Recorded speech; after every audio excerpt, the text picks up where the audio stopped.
6장 1절에서 8절입니다. 성경책 없으신 분은 없으시겠지만 앞에 다 떠 있습니다. 6장 1절에서 8절 교독하도록 하겠습니다. 우시야 왕이 죽던 해에 내가 본즉 주께서 높이 들린 보좌에 앉으셨는데 그의 옷자락은 성전에 가득하였고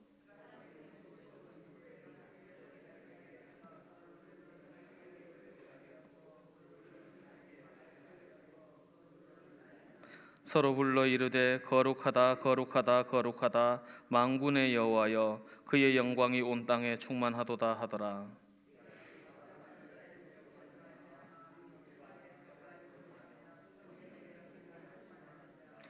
그때에 내가 말하되 화로다 나여 망하게 되었도다. 나는 입술이 부정한 사람이요 나는 입술이 부정한 백성 중에 거주하면서 만군의 여호와이신 왕을 배웠음이로다 하였더라.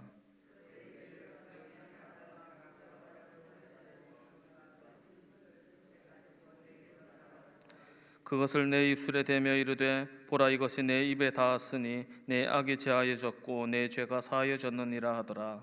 내가 또 주의 목소리를 들으니 주께서 이르시되 내가 누구를 보내며 누가 우리를 위하여 갈고 하시니 그때에 내가 이르되 내가 여기 있나이다 나를 보내소서 하였더니 아멘. 담임 목사님의 그늘이 이렇게 큰 줄 몰랐습니다. 가시고 이틀 만에 주방에서는 물이 터지고 정수기는 고장나고 문짝은 고장나고 난리가 났습니다. 담임 목사님 오시면 감사합니다. 크게 큰절이라도 한번 해야 될 것 같습니다. 오늘 본문은 이사야의 이야기입니다. 이사야는 우시야 왕이 죽던 해에 환상을 보았습니다. 근데 우리는 이스라엘의 왕을 생각하면 제일 먼저 다윗부터 생각하고 그리고 다윗 전에 처음으로 왕이 됐던 사울을 생각하고 그리고 착한 왕들 아사라든가 이런 요시아라든가 이런 사람들을 생각하는데 사실 우시아도 하나님 앞에서는 그렇게까지 선한 왕은 아니었지만 백성들에게는 굉장히 인기 있는 왕이었습니다. 우시아는 남유다의 전성기를 이끈 왕이었습니다. 무려 52년간 통치했습니다. 그냥 듣는 입장에서 52년이 어떻고 40년이 어떻고 별로 크게 안 느껴질 수도 있는데 생각해 보면 이게 굉장히 긴 시간이라는 걸 이해할 수가 있습니다. 예를 들어서 처음에 앞에 세워진 왕이 몇 살까지 왕 노릇을 할 것 같습니까? 보통은 힘 닿는 데까지 하실 겁니다. 그지요? 왕이니까. 예로부터 권력은 부자간에도 안 나눈다고 그랬지 않습니까? 힘 닿는 데까지 할 겁니다. 더구나 육체노동이 아니다 보니까 상당한 고령까지 왕으로서 제위에 앉아 있습니다. 앉아 있는데 그 고령이 되는 동안 아들내미는 나이를 안 먹고 기다리고 있나요? 그게 아니죠. 아들도 똑같이 나이를 먹고 있습니다. 그러니까 아버지가 70에 제위에서 내려온다면 아들은 50은 된다는 소리입니다. 그러니까 제위 30년 쉬운 이야기 아닙니다. 제위 40년 정말 어려운 이야기입니다. 그런데 이 사람은 52년간 통치했습니다. 정말 일찍이 왕이 돼서 정말 장수하면서 왕으로서 다스렸고 그 와중에 군사적으로 경제적으로 농업적으로 나라를 부강하게 한 왕이었습니다. 백성들이 싫어할래야 싫어할 수가 없는 왕이죠. 물론 우시아에게도 큰 흠이 있기는 합니다. 우시아는 강성해진 이후에 교만해져서 스스로 하나님께 제사를 드리고자 하다가 하나님께 벌을 받아서 나병이 걸린 인물입니다. 굉장히 큰 흠이죠. 큰 흠인데 백성 입장에서 본다면 이야기가 다릅니다. 백성 입장에서야 우리야 TV 보고 대통령이 누군지 알지만은 이 시대의 백성들은 왕이 누군지 어떻게 생겼는지 나병이 걸리는지 알 게 뭡니까? 전혀 알 바가 아닙니다. 왜? 어차피 내가 늙어 죽을 때까지 왕 얼굴은 고사하고 왕 그림자도 볼 일이 없어요. 왜? 왕이니까. 신분의 고하가 분명하던 시대였고 왕의 주위에는 아무나 다가갈 수가 없습니다. 그러니까 왕이 나병이 걸렸건 뭐 치질이 걸렸건 알 바가 아니에요. 관심이 없어요. 근데 그 왕이 나병은 걸렸는데 나라를 엄청 잘 다스려 가지고 잘 먹고 잘 살게 해준다. 당연히 좋아했겠죠. 그렇게 하는 왕이었기 때문에 이 왕이 죽을 때에 이사야가 부르심을 받았으니까 이 왕의 죽음은 백성들 입장에서 어떤 느낌으로 다가왔을까요? 좋은 소식이 아니었을 겁니다. 백성들은 당황했습니다.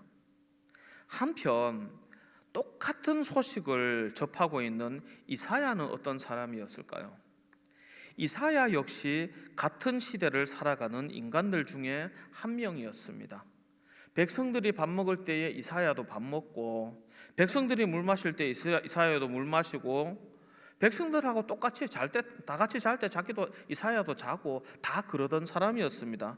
요즘 말로 말할 것 같으면은 뭐 평신도 분들이 이쪽에 무슨 마트라 그러죠? 대백이라고 그러시던데, 대백에서 장 보다 보면은 담임 목사님하고 마주칠 수도 있지 않습니까? 어차피 장 보러 가는 마트는 뻔하니까 그런 이야기입니다. 어차피 장에서 장 보다 보면은 이사야하고 마주칠 수도 있어요. 그러니까 므낫세가 이렇게 죽었다는 소식은 이사야에게도 좋은 소식이 아니겠지요. 왜냐하면 백성들의 장바구니 물가가 어려워졌다면은 이사야의 장바구니 물가도 똑같이 어려워졌을 것이기 때문입니다. 그렇기 때문에 이사야도 참 경제적으로 당황스러운 상황에 직면했을 겁니다.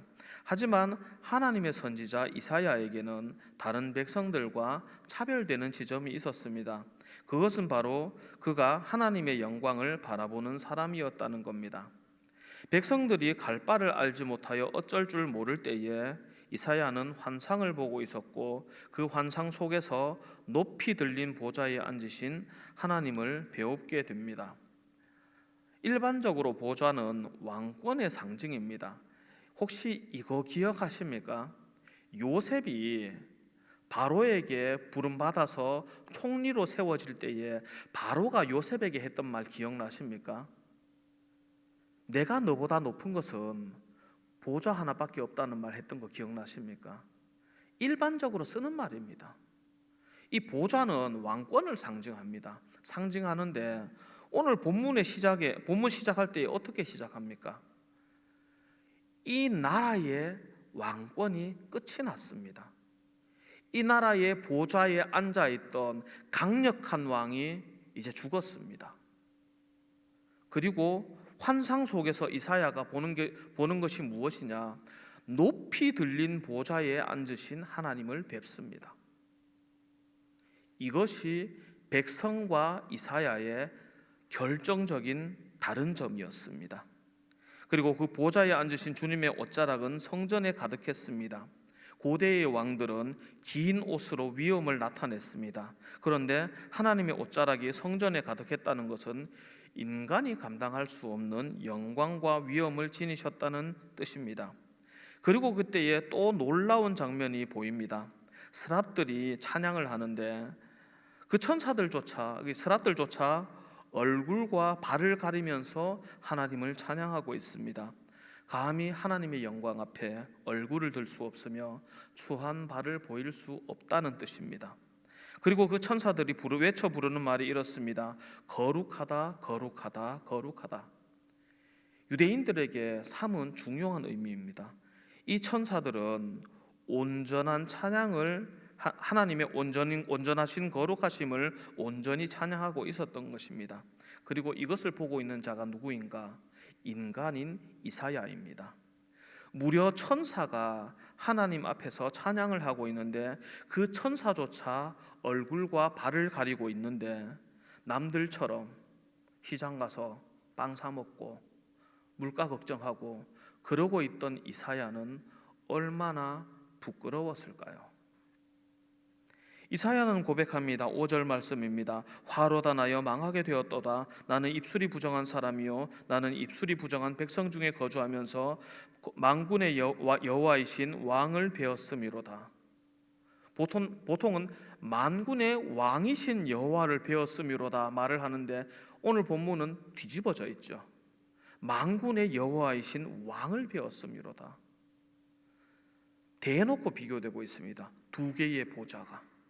그래서 오늘 설교 제목이 두 개의 보좌입니다만은, 이사야는 정말로 하나님 앞에, 하나님의 영광 앞에서 자신의 연약함을 부끄러워하고 있습니다.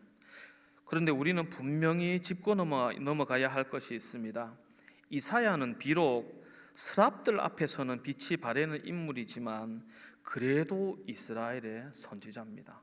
참 선지자입니다. 성경에 이름을 남길 만큼, 선한 이름을 남길 만큼 훌륭한 사람입니다. 천사와는 비교할 수 없지만 그래도 인간들 중에서는 빼어난 인물이라는 말입니다.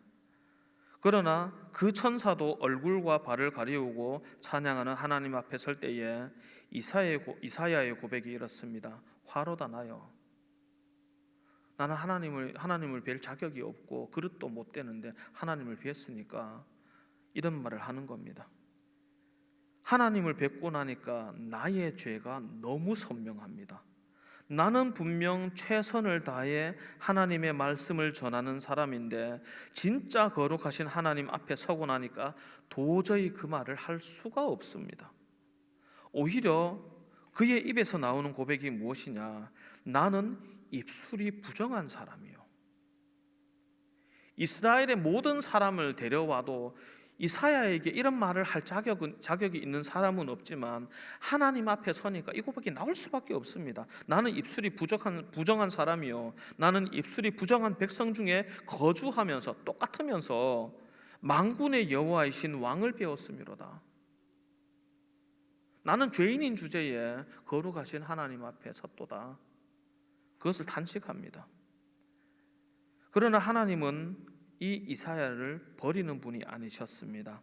천사를 보내셔서 그 입술에 숯불을 대게 하십니다. 7절 말씀 보면은 그것을 내 입술에 대며 이르되 보라 이것이 내 입에 닿았으니 내 악이 제하여졌고 내 죄가 사하여졌느니라 하더라 라고 하고 있습니다.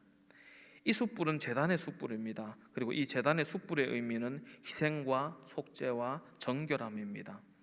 하나님께서는 그 입술을 정결하게 하시고 말씀하십니다. 내가 누구를 보내며 누가 우리를 위하여 갈꼬라고 말씀하십니다. 이때에 이사야가 지체 없이 대답합니다. 내가 여기 있나이다. 나를 보내소서. 이사야는 그렇게 소명을 받습니다. 이사야는 아마도 직감했을 것 같습니다. 지금 이 순간은 예절의 의미에서 겸손을 떨 때가 아니라는 것을 직감했을 것 같습니다. 이사야도 살면서 알았을 겁니다. 자기만큼 하나님을 찾고 말씀 안에서 서려고 발버둥 치는 사람이 많지 않다는 것 정도는 잘 알고 있었을 겁니다. 얼마나 오래 기도했느냐로 신실함을 따질 수 없고 얼마나 가난하게 사느냐로 정결함을 논할 수는 없지만 삶의 결산이라는 것은 결국에는 뻔히 드러나는 것이고 이사야도 알 수밖에 없었을 겁니다. 자기가 정말 드물 정도로 하나님 앞에 정직하게 서려고 애쓰는 사람이라는 걸. 하지만 그 자신도 여호와의 영광을 보고 나니까 이런 고백을 할 수밖에 없는데 이제 막 정결함을 받은 이 순간이 아니면 언제 하나님 앞에 제가 순종하겠습니다라고 대답할 수 있겠습니까? 다들 수련회와 기도원 다녀보셨기 때문에 아실 겁니다. 사람은 생각보다 정결함을 오래 유지하지 못합니다. 아시지 않습니까? 저 학생 시절에 기억납니다. 그렇게 눈물 콧물 흘리면서 회개하는데 수련회 마치고 돌아와서 며칠이 나갔을까요? 솔직히 며칠도 필요 없죠. 몇 시간이나 갔을까요? 인간은 연약합니다. 정말로 연약합니다. 기도원에서 그렇게 기도하고 돌아서서 몇 시간 만에 무너지셨나요? 인간은 정말로 연약합니다. 정결하여졌을 때 마침 부르심이 있다면 그것은 정말 유일한 기회일 겁니다. 이사야는 바로 대답합니다. 내가 연약하여 넘어질지라도 부르심이 있을 때에 일단 응답함으로 나아갑니다. 어떤 분들은 이런 말을 합니다. 저는 아직 부족해서 이런 부분을 섬길 수가 없습니다. 하지만 생각해 보면 그렇습니다. 준비된 사람이 서는 경우는 없습니다. 이사야는 그렇게 하나님 앞에 부르심을 받습니다. 우리는 이 본문을 통해 두 개의 보좌를 볼 줄 알아야 합니다. 백성들은 우시아의 보좌를 보고 있었습니다. 세상의 왕이 영적으로는 어떤지 몰라도 정치 경제적으로 일을 참 잘했습니다. 그러니까 먹고 살기가 좋았습니다. 그런데 그 왕이 이제 늙어 죽으니 두렵습니다. 원래 태평성대는 귀합니다. 역사를 공부해 보신 분들은 다 아실 겁니다. 태평성대는 정말 어쩌다가 있는 것이지 늘 있는 것이 아닙니다. 그런데 이 왕은 52년간을 이 왕이 있는 52년간 태평성대를 누리다가 이제 이 왕이 갔으니 이 다음에 설 왕이 또 태평성대를 누리게 해줄 거라고 기대하기가 어렵습니다. 유감스럽게도 그렇습니다. 그러니 백성들이 두려워하고 걱정하는 것은 당연합니다. 그런데 우시아의 보좌와 비교되는 높이 들린 보좌는 어떻습니까? 백성들이 보기에 높이 들린 보좌는 그렇습니다. 거룩하고 온전하지만 세속적인 즐거움과 부유함을 주는 보좌는 아닙니다. 아마도 백성들의 취향과는 맞지 않을 겁니다. 하지만 이 거룩한 보좌에 계신 하나님은 그런 취향의 영역에 계신 분이 아니십니다. 영생과 구원의 근원이신 하나님이시지 않습니까? 고작 해야 이 생의 즐거움에 관계된 보좌의 우시아와는 도저히 비교할 수 없는 분이시고 도저히 비교되지 않는 가치를 제시하는 분이십니다. 그러니 이사야가 망설임 없이 지금 이 한순간의 정결함이라도 의지해서 하나님 앞에 간구했던 겁니다. 주여 나를 보내소서. 이 백성들에게 필요한 것이 정결함이라고 봤던 겁니다. 우리는 우리의 삶을 돌이켜 봤으면 좋겠습니다. 우리에게 정말로 필요한 것이 무엇인지를 한번 돌이켜 봤으면 좋겠습니다. 삶을 살면서 세상적으로 무엇이 옳고 무엇이 그른지, 무엇이 유익하고 무엇이 해로운지는 은근히 보여질 때가 많습니다. 많은데 그렇게 살다가 하나님을 놓치고 살아도 깨닫지 못할 때도 제법 많습니다. 그렇기 때문에 이사야의 이런 응답은 우리에게 중요한 도전을 줍니다. 우리는 이 두 개의 보좌를 두고 우리의 마음에 도전을 얻었으면 좋겠습니다. 어느 순간부터 나라와 민족을 위하여 더 간절하게 기도하게 되었습니다. 걱정되는 것이 너무 많아서 자꾸 기도하게 됐습니다. 저는 원래 나라를 위해서 기도 잘 안 했습니다. 정치를 너무 싫어해서. 근데 걱정되는 게 너무 많아서 자꾸 기도하게 됐습니다. 기도하게 됐는데 오늘 본문을 읽으면서 이런 생각을 하게 됐습니다. 생각해 보면은 에어컨이 없던 시절에 찜통 같은 방에서 기도할 그때에 더 간절히 기도했습니다. 잘 못 먹어서 지금의 몸매와 제법 다른 그 시절에 더 감사했습니다. 자동차는 고사하고 구멍난 양말에 자전거 끌고 다니던 시절에 드리던 찬양이 더 기뻤습니다. 나는 어느 순간부터 세상의 것으로는 채워졌지만 하나님 앞에서 점점 약해졌구나 하는 생각을 하게 됐습니다. 우리의 모습은 과연 어떠한가요?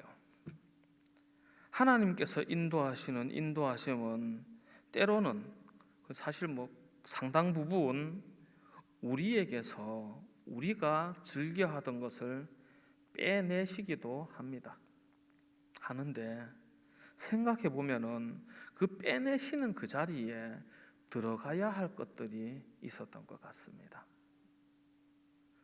다이어트 하면서 제일 먼저 배운 게 뭔지 아십니까? 내 혀에 집어넣어서 맛있는 거는 먹으면 안 되는구나 라는 생각을 하게 됐습니다. 어떤 여자 청년이 저한테 질문했습니다. 체중을 한 20kg 정도 빼니까 아니 목사님 어떻게 해서 그렇게 날씬해지셨어요? 날씬한 게 아닌데 104kg에서 85kg로 내려오니까 날씬해 죄송합니다. 어쨌든 그렇게 보였겠죠. 보이니까 어떻게 그렇게 빼셨어요? 라고 물어보니까 제가 아주 간단하고 귀에 쏙 들어가는 말을 한마디만 해줬습니다.